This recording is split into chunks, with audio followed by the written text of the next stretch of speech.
صرف نمائش کے لیے کالے دھندے کرتے ہیں اندر سے اور لوگوں میں مکرم بننے کے لیے تاکہ لوگوں کو ہم پر شک نہ پڑے. اندرو بدماشیاں کرنے تو محفل میلاد سجانے.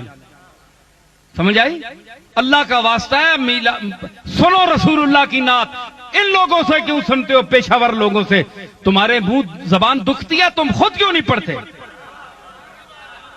رات کی تاریکی میں جب نماز پڑھ چکو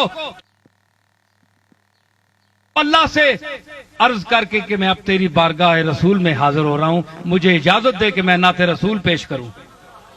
تے اتھے تو پیش کرنا تو کو ڈکنا انہاں پیشہ ور لوگاں ہوتے پھر جناب اتنے نچھاور کرنے پیسے. شرم کرو، حیا کرو. اے دین دی تبلیغ ہے. دیوبندی جب اعتراض کرتے ہیں جناب یہ انہوں نے بریلویوں نے کیا رچا رکھا ہے تماشا ڈھونگ، تو یہ کہتے ہیں جناب دیوبندی بکتے ہیں. دیوبندی ٹھیک کہتے ہیں، وہ ٹھیک کہتے ہیں. آپ کیا دین کی خدمت کر رہے ہیں؟ کیا رسول اللہ نے یہ کام کرایا تھا؟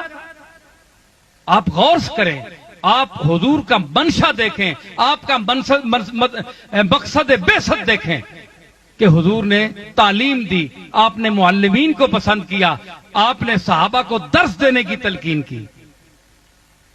اللہ کا واسطہ ہے یہ اہل سنت کا طریقہ نہیں. احمد رضا صاحب نے اپنے ذوق میں کلام کہا تھا. آپ کو اجرت پر پڑھنے کے لیے کہا تھا.